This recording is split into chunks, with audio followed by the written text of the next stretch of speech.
독일의 슈퍼카 브랜드 부가티라는 브랜드 있잖아요. 2023년도에 자전거를 출시했었어요. 가장 빠르고 또 가장 가벼운 자전거로 이슈가 됐었는데 출시된 금액이 무려 4,300만 원에 출시가 됐다고 합니다. 그 권재관님이 가지고 있는 자전거 중에도 람보르기니 에디션 자전거가 있어요. 여기 나와 있는데 가격이 3,500만 원. 네네. 하나 둘 셋. 안녕하세요.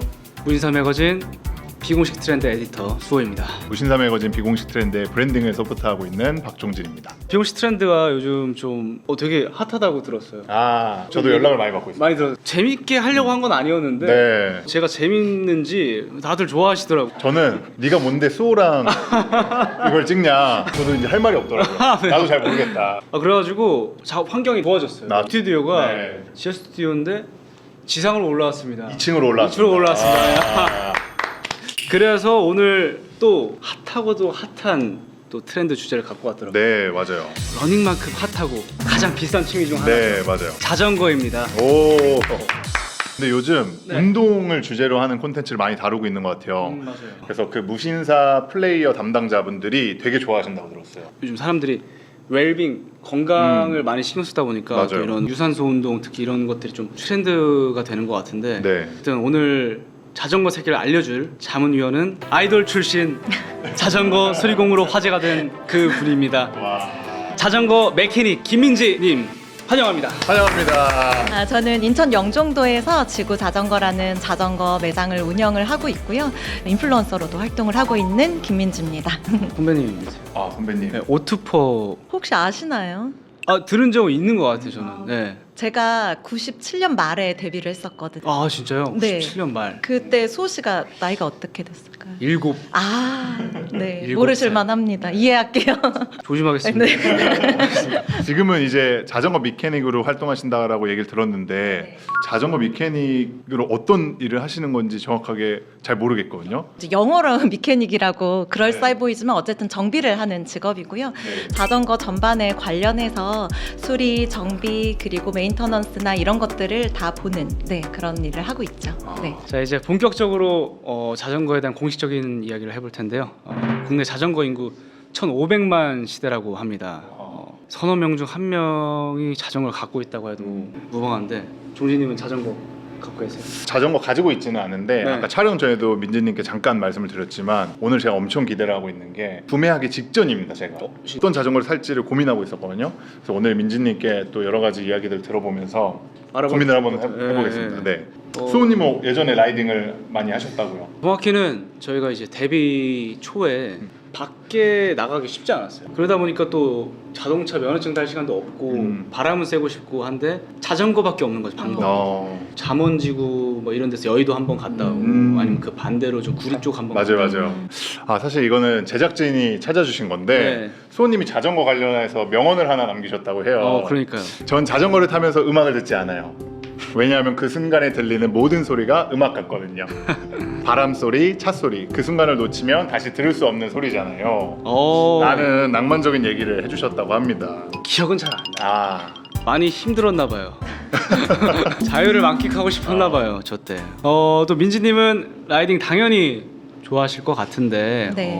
어떻게 또 자전거의 매력에 빠지셨는지 좀 궁금합니다. 처음엔 저희 남편이 오래된 자덕이어서 남편이 이제- 자덕? 네, 자덕이었죠. 이제 남편이 굉장히 오랫동안 권했는데 제가 겁이 되게 많아서 선뜻 입문을 하지 못했어요.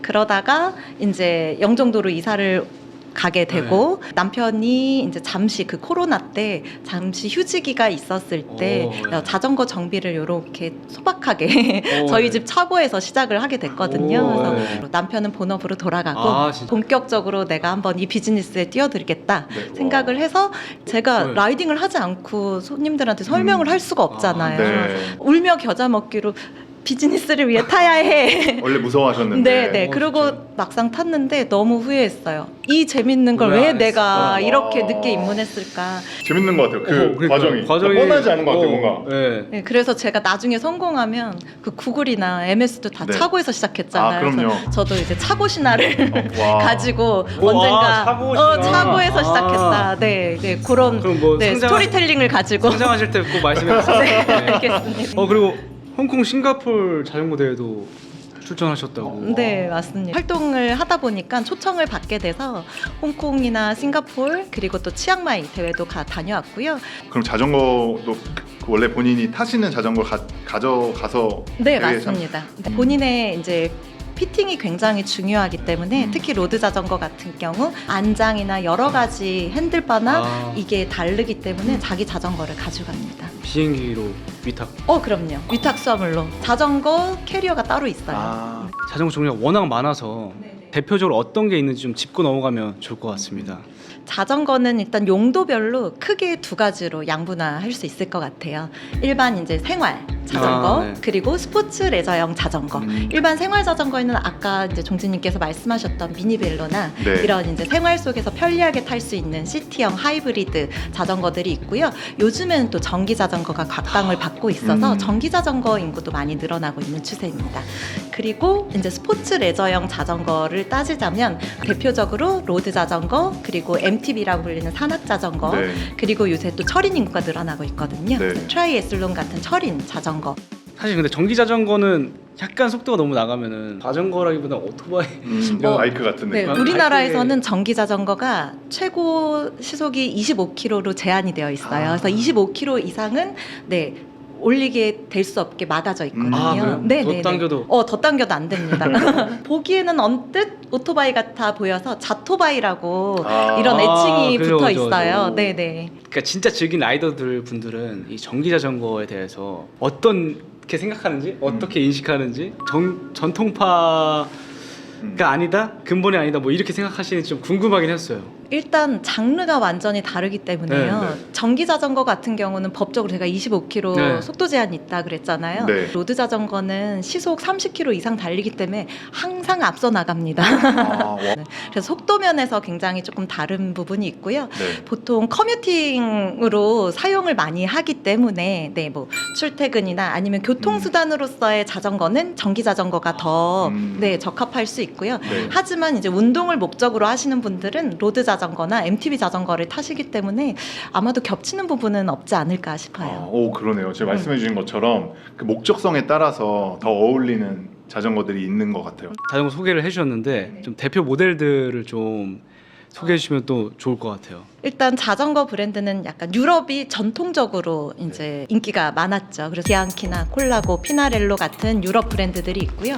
그다음에 이제 신대륙 북미 쪽에서 와인하고 비슷한 것 같아요. 와인도 프랑스, 뭐 이태리 이쪽에서 이제 맞아요. 됐다가 대량 투자가 가능했던 이 신대륙 북미 와인처럼. 신대륙 와인이 이렇게 올라간 것처럼 자전거도 역시 그렇습니다. 트랙, 스페셜라이즈드, 그다음에 캐논데일 이렇게 유명한 브랜드가 있고 또 캐나다의 서벨로 제가 타고 있는 브랜드들이 있고요. 그리고 또 빼먹을 수 없는 게 자전거 생산을 하는데 대만이란 나라가 굉장히 중요하거든요. 자이언트라는 브랜드가 있는데 전 세계 자전거 최대 회사입니다. 근데 여기서 신대륙 자전거를 또 OEM 생산을 해요. 그러니까 대만이라는 곳이 없으면 이게 또 굴러가지가 않죠. 네네. 그리고 또 자전거 샵 또 사장님이시니까 요즘은 또 뭐가 가장 트렌드인가요? 이게 나이대별로 조금 달라질 수 있는데 이제 20대부터 한 30, 40, 50대 전반 정도까지는 로드 자전거가 대세고요. 그 다음에 이제 MTB 자전거는 연령대가 조금 높아지셨어요. 네, 과거에는 MTB가 스포츠 레저 자전거의 좀 메인이었다면 이제 그 자리는 로드 자전거가 들어서 있고요. 그럴 것 같아요. 사실 MTB 자전거를 타시는 분들은 어디서 타야 할지 바로 머리에 연상되는 공간이나 곳이 없거든요. 한국에서. 근데 말씀하신 것처럼 요즘 저도 이제 러닝을 하거든요. 근데 러닝하는 그런 주로만 봐도 자전거 도로가 너무 활성화 잘 되어 있으니까 뭐 도심 속에서 로드 자전거를 즐기시는 분들이 많아지신 것 같아요. 요즘 이제 급부상하고 있고 신규 유입 인구로 따지자면 픽시 자전거가 굉장히 인기가 많아요. 한 4, 5년 정도 주춤했다가 요새 다시 이제 급부상을 하고 있는데 그게 아마도 인스타그램 릴스나 유튜브 쇼츠 같은 데에서 라이더들의 묘기나 이런 것들로 인해서 청소년들의 유입이 많습니다. 그래서 픽시 자전거 자전거 10대들한테는 인기가 많고요. 네. 픽시는 그러면 브레이크가 따로 없는 건가요? 원래 픽시 자전거가 이제 기원은 경륜 자전거에서 시작이 됐어요. 네. 그래서 그럼 벨로드롬에서 달릴 때는 브레이크가 있으면 위험하거든요. 그러니까 앞뒤 브레이크가 없이 고정된 기어로 벨로드롬에 달리는 트랙용 자전거가 이제 됐고, 우리나라에서 이제 판매되고 있는 자전거는 앞 뒤에 브레이크 홀이 다 있습니다. 브레이크를 당연히 장착해서 나가고요. 특히나 이제 더 조심해야 될 부분은 10대 청소년 친구들이 많이 타기 때문에 더더욱이 안전에 신경을 써야 되거든요.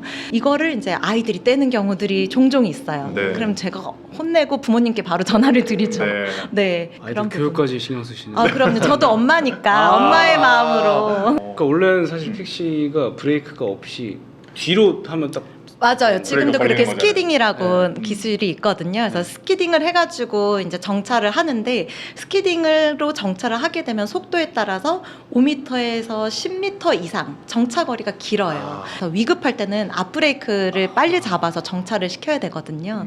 그래서 브레이크가 꼭 필수입니다. 사실 근데 저도 살까 고민했었는데 아, 예전에 무릎에 살짝 안 좋을까. 맞습니다. 그래서 제가 친구들한테도 항상 얘기해요. 성장판에 영향을 줄 수 있다, 무릎에. 네. 네, 말씀하신 것처럼 무릎 부하가 많이 걸릴 네. 수가 있고요. 평지에 타기에는 굉장히 적합하지만 오르막이 있거나 다양한 지형에서 타기는 조금 위험이 있고, 그 다음에 이제 말씀하신 것처럼 뒤로 스키딩을 해서 할 경우 이제 무릎에 힘이 많이 들어가게 되죠. 그래서 유의를 해야 합니다. 말씀해주신 것처럼 사실 그 픽시 자전거는 10대 분들이 정말 많이 지금 관심을 갖고 사랑하고 있다라고 하는데요. 네. 픽시 업체 관계자분들에 따르면 10대 고객분들 유입도 실제로 엄청 많아졌대요. 그래서 초등학생분들이 전체 픽시를 구매하시는 고객층이 한 30% 정도를 차지한다고 하고요.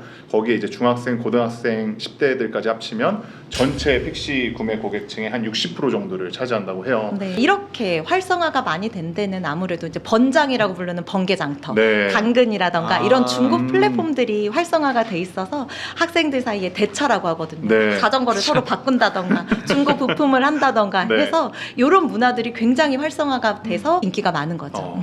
감가가 심한가요?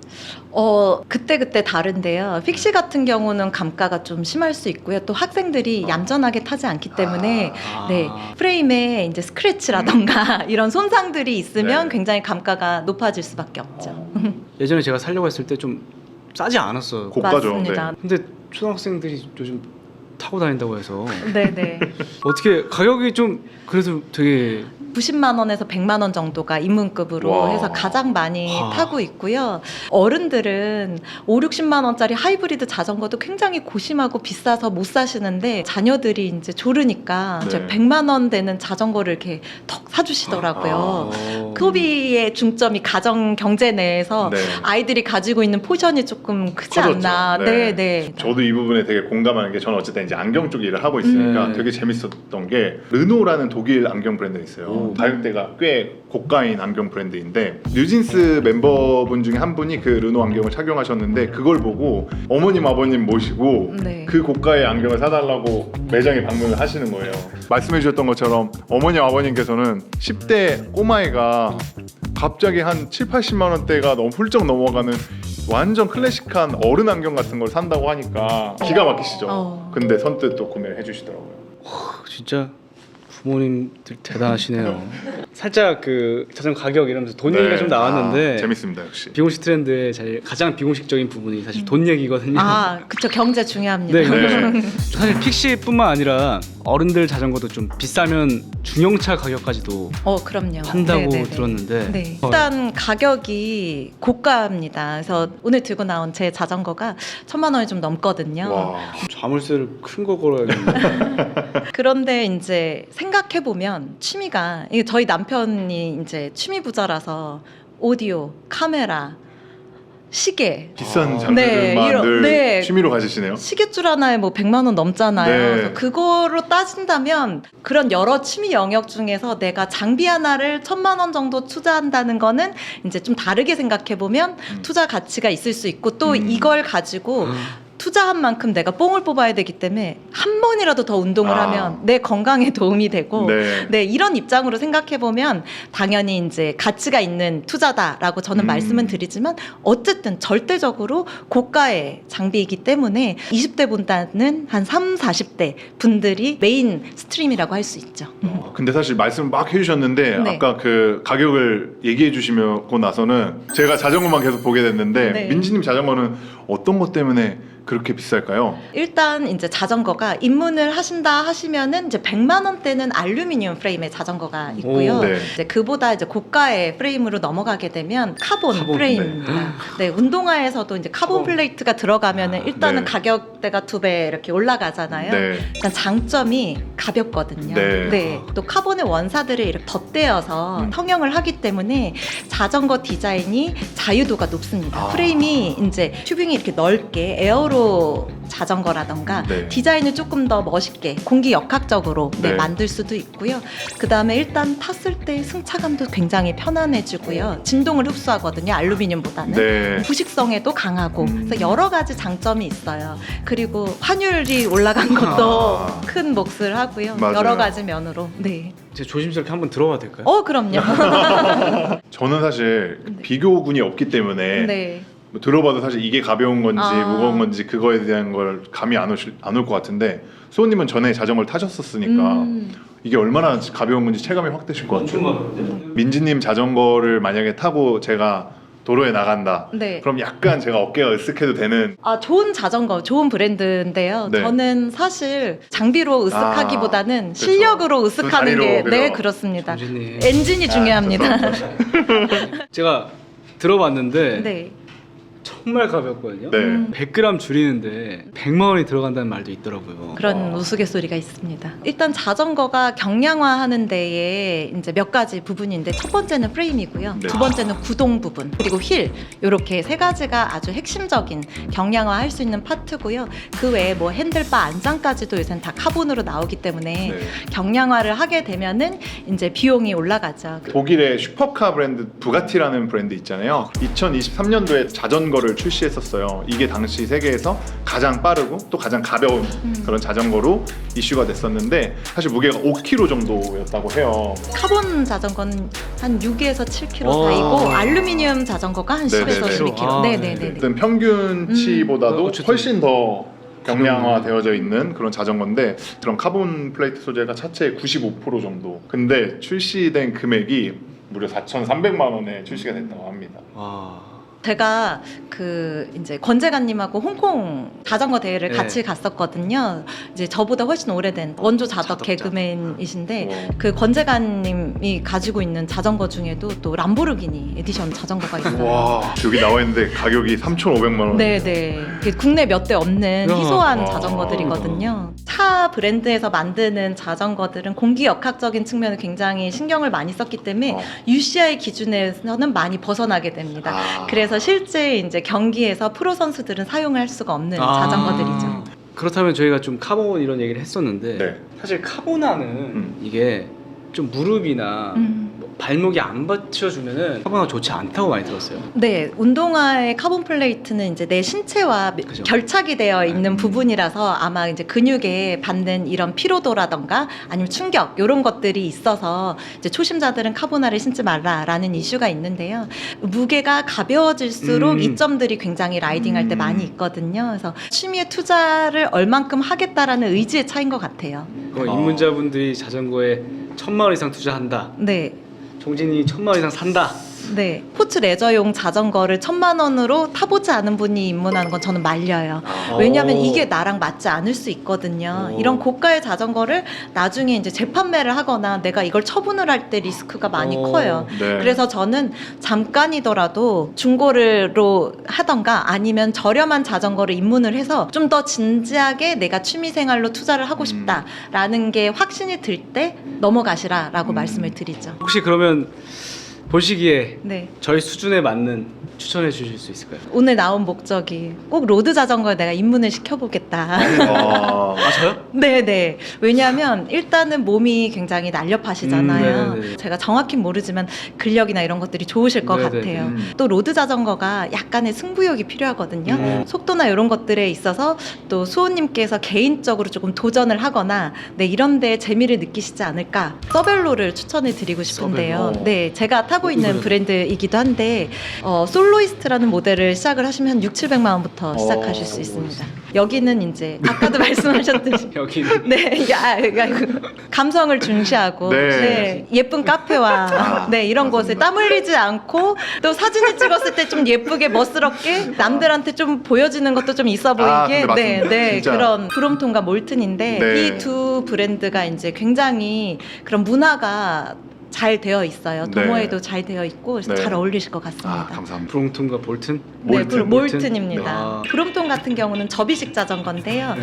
브롬톤도 재밌어요. 영국 건데 네. 대회가 수트 정장을 입고요. 오, 네. 레이싱 자전거 오. 하는 대회가 있어요. 이제 우리나라에서도 BWCK라고 대회가 있는데 그러면 네. 이제 우리나라 분들이 또 엄청 패션업을 하시잖아요. 네. 갓을 쓰신다거나 한복이나 뭐 이런 갖가지 커스튬을 입고 재밌게. 또 네네 레이싱에 참여하시는 분들도 많습니다. 사실 대중적이지는 않죠. 아닙니다. 브롬톤은 굉장히 대중적이고요. 원래 이제 접이식 자전거의 혁명이었어요. 폴딩이 잘 돼서 수납성도 좋고 내가 이동하기도 좋고 이 특허가 최근에 풀렸어요.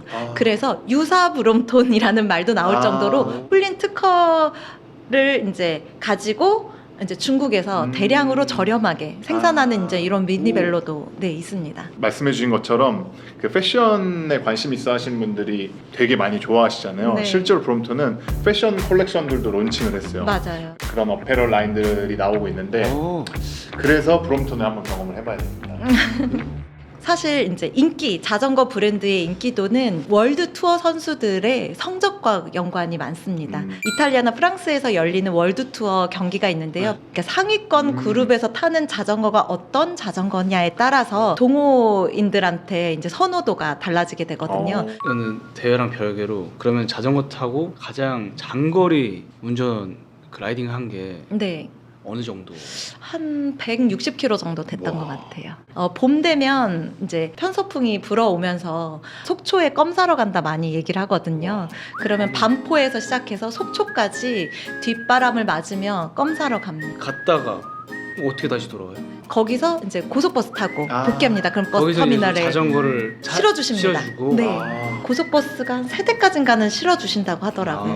아. 사실 자전거를 오래 타면 네. 건강에 안 좋다라고 말씀하시는 분들도 계신 것 같아요. 자전거를 안전하게 또 건강하게 타는 자세가 따로 있을까요? 사실 자전거를 오래 탄다고 건강에 안 좋다기보다는 유의할 부분이 전립선 부분인 것 같아요. 아. 왜냐하면 안장통이 네 있기 때문에 네 그 부분이 이제 저릿저릿하거나 이제 통증을 느끼시는 것 때문에 그런 얘기가 있는데 사실 러닝하고 자전거는 둘 다 유산소 운동이지만 자전거는 저강도 고반복 유산소 운동이에요. 아, 맞네.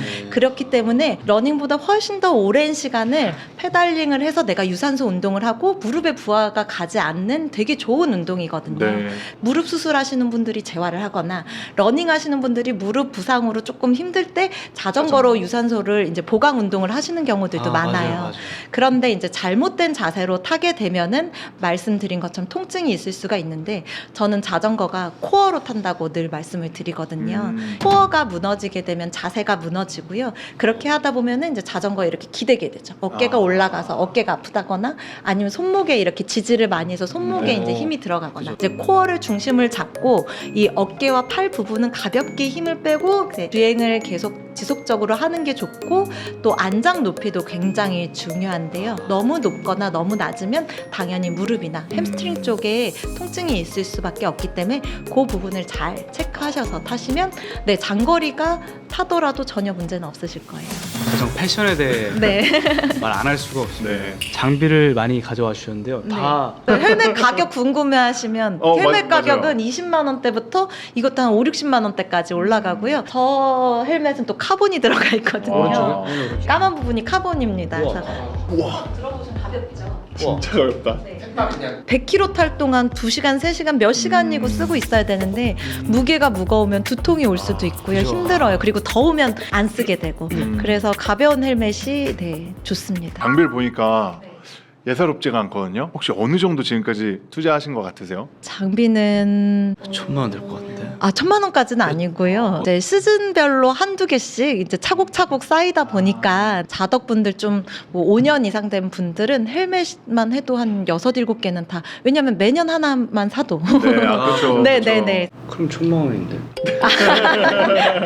네, 그리고 제가 옷도 좀 가져왔는데요. 네. 저항이 가장 많은 부분이 이 옷인 것 같아요. 쫄쫄이를 입고 내가 맞아요, 네, 맞아요. 자전거를 아. 타야 하는가. 맞아요. 최근 들어서는 러닝 붐이 일면서 남성분들도 레깅스에 대한 거부감이 많이 줄어든 것 그러게요. 같아요. 맞아요. 네, 바지를 보면 비비라고 하는데 안쪽에 이렇게 패드가 있어요. 네. 네. 로드 자전거 같은 경우는 안장이 굉장히 좁고 단단하거든요. 네. 왜냐하면 안장이 넓적하고 푹신하면은 오래 타면은 혈액 순환에 오히려 방해가 되죠. 아. 전립선 부분이 제가 눌린다고 했잖아요. 아. 그렇기 때문에 그 가운데 부분이 이제 뚫려 있는 거를 전립선 안장이라 그러고요. 우리 엉덩이 뼈 2개를 딱 받칠 수 있을 정도만 이제 안장이 구성이 되어 있거든요. 그러면 오래 타다 보면 당연히 이제 안장통이 있을 수밖에 없는데 그것들을 해결해 주는 게 바로 이렇게 패드가 달린 네, 이 비비고요. 이거 입고 저는 반바지를 입기 입었어요. 그렇죠. 민망하면 그렇게 할 수 있구나. 네, 그렇게 할 수 있는데 사실 우리가 공기역학적인 자전거를 비싼 돈을 줄여서 1,000만 원을 샀는데 이 다시 이제 펄럭이는 바지를 위에 입는 거는 비효율적인. 남자분들은 그 왜 예전에 포춘 쿠키 막 이런 걸로 이슈 됐었잖아요. 아직까지도 좀 그런 부담감이 있으신 분들 많으신 것 같긴 해요. 근데 빕을 잘 고르면 그렇게 안 되는 빕들도 있습니다. 패드도 모양이 다 달라서요. 네, 근데 이게 얼마나 제가 디테일한지 말씀해 주실 때 딱 봤는데 립 안쪽에 있는 실리콘 처리도 다 디자인이 되어져 있어요. 우리 같이 또 옷 좋아하는 사람들 이런 거 보면 이런 디테일들 보면은 환장하죠. 이것도 무신사에서 사실 수 있습니다. 역시 무신사. 네. 빕과 함께 입는 게 이런 저지. 이 뒤에 부분이 이렇게 수납 공간이 있어요.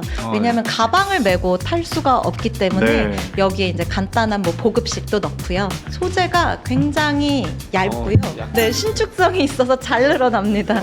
딱 고정되려고 실리콘 처리가 맞습니다. 되어 있네요. 통기성이 좋고 네. 땀에도 잘 마르고 전이라고 하는 브랜드는 또 제가 엠버서더로 진짜요? 네 하고 있고요. 무신사에서도 구매를 하실 수가 있습니다. 진짜요? 제가 오늘 입고 온 이 티셔츠도 전에서 나온 오 예쁘다. 요거는 이제 질렛이라는 거고요. 네. 베스트인데 간절기 때 이제 바람을 막아주는 용도로 많이 입는 거고요. 얘는 조금 특수한 게 방풍과 그다음에 이제 방수 기능이 다 가지고 있구나. 네, 가지고 있는 거라서 비 올 때 우중 라이딩 할 때 입으면 이제 체온을 보호해주는 이제 입문자분들은 무조건 하나씩 다 사는 한강 교복이라는 별명이 네. 있어요. 네. 네. 호주 브랜드 마프라고 하는 건데요. 이제 일반 바람막이랑 조금 다른 점이 있다면 이런 벤틸레이션 구조가 되게 되어 있어요. 벤틸레이션이 없으면 자전거를 타면 바람이 들어와서 이렇게 빵빵하게 이렇게 되거든요. 네. 너무 가벼워요. 음. 너무 얇아요. 레인즈라는 덴마크 브랜드가 있어요. 비 올 때 탁월한 그런 제품인데 덴마크라는 나라도 유럽에서 자전거를 정말 많이 타는 나라 중에 하나잖아요. 이 워터프루프 기능이랑 패션을 접목시켜서 많은 사랑을 받고 있는 오. 브랜드라고 합니다. 까웨라는 프랑스 브랜드가 있는데요. 많이들 아시는 브랜드일 텐데 까웨라는 브랜드가 바람막이의 형태를 최초로 만든 브랜드라고 해요. 바람막이를 최초로 만들었다고요? 네, 이런 형태를 최초로 만든 브랜드가 까웨라고 합니다. 우와. 특히나 그 경량 바람막이로 굉장히 그러니까요. 네. 네, 유명해서 일상에서 즐기시기에는 충분히 경량화해서 여름 시즌에 입기 굉장히 좋은 브랜드라고 생각이 들고요. 그리고 마지막으로는 무텐다데 시티 레저 라인들의 오. 바람막이 제품들이 무슨 있어요. 시트레죠? 가격대가 굉장히 합리적이더라고요. 한 와. 4만 원에서 5만 원대. 오. 디자인도 굉장히 심플하고 뭐 컬러들도 되게 다채로워가지고 가격대가 저렴하니까 한번 여러 개 구매하셔가지고 입기 좋으실 것 같아요. 근데 또 자전거 탈 때 보면은 안경, 고글, 아이웨어가 또 중요할 것 같아요. 지금 제가 조금 여러 가지 종류를 가져와 봤는데 요거는 이제 미러형 렌즈고요. 아, 네. 자외선 차단이 좀 잘 되는, 그리고 밝은 날 사용하는 거고요. 그리고 이렇게 주황색 같은 고글 같은 경우 야간이나 흐린 날, 지금 가져온 이 앞에 두 개는 변색 고글이에요. 네. 실내에서는 이렇지만 밖에 나가면은 완벽하게 변색이 돼서 이제 이렇게 어두운 미러의 이 컬러로 바뀌게 되거든요. 고글 하나만 산다면 무조건 변색 사라라고 네. 얘기를 하는 게, 야간 아니면 이른 새벽 이렇게 시간에 구애받지 않고 착용을 할 수 있기 때문에 이제 저는 변색 고글을 추천해 드려요. 전반적으로 곡선으로 이루어져서 되게 깔끔하게 떨어지네요. 왠지 모르지만 공기역학적인 뭔가 디자인이 들어가 있을 것만 같고, 그죠. 자전거 타시는 분들은 평속이 빠르시기 때문에 바람이 많이 불잖아요. 맞아요. 네. 그런 부분들을 완벽하게 또 차단을 해주지 않나. 그래서 바람 그리고 또 이물질 같은 것들이 눈에 들어오게 되면은 시야를 가리게 되면 그것도 되게 자전거는 위험하거든요. 그래서 헬멧과 더불어 고글도 필수 안전 장비라고 할 수 있죠. 네네, 한번 네. 써볼까요? 네. 근데 착용감은 정말 너무 좋은데요? 약간 춤춰야 될 것 같아요. 네. 이거는 이제 좀 넓은, 시야가 넓게 가려지고요. 아래 이제 벤틸레이션 구멍이 있어서 습기 네. 차지 않게 하는 부분이 있고요. 개인적으로는 헬멧하고 고글이랑 간섭이 없어야 되기 때문에 아. 위에 태가 없는 거를 저는 비교적 음. 선호하긴 해요. 소우님 쓰신 건 카부토라는 브랜드고, 종진님 쓰신 건 알바 옵틱스. 네. 네. 이런 밝은 컬러 렌즈들이 야간에 쓰기 되게 좋은 게, 조명들이 많잖아요. 야간에는 그런 조명이 퍼지는 것들을 좀 이렇게 잡아주는 기능을 하거든요. 그래서 시야가 굉장히 시원하게 잘 볼 수 있게 잘 어울리네. 도와줍니다. 오, 근데 이거 진짜 시원하다. 이거 촬영 계속? 속도를 즐기고 내가 기록을 조금 내고 싶고 로드 자전거를 전문적으로 타시는 분들은 알바 옵틱스라는 브랜드를 특히 많이 소비하시는 것 같아요. 엄청 가볍고 착용감도 되게 좋다고 하시더라고요. 벌써 또 시간이 되게 빨리 갔어요. 맞아요. 인사드릴 시간이 왔는데 좀 어떠셨을까요? 일단 제가 자전거를 가지고 이렇게 대화를 나눌 수 있어서 너무 재밌었고요. 오늘의 제 목적은 이 두 분을 자전거의 세계에 입문을 시키고, 또 이 비공식 트렌드를 보시는 분들도 한번 입문을 해보셨으면 좋겠습니다. 원래 에디터로서 자전거에 대해 한 줄 평을 하거든요. 또 주제가 자전거 세 글자예요. 이 시키지도 않았는데 삼행시가 나온다는 거는 여러분 이거 대단한 겁니다, 진짜. 민지님이 운을 띄워주시면 수호님이 네. 아마 삼행시 해주시지 않을까. 네. 자전거 이거 트렌드입니다. 전 탈 건데 거. 거리로 나오시죠, 여러분. 와, 이거 준비한 거 아니에요? 아니에요.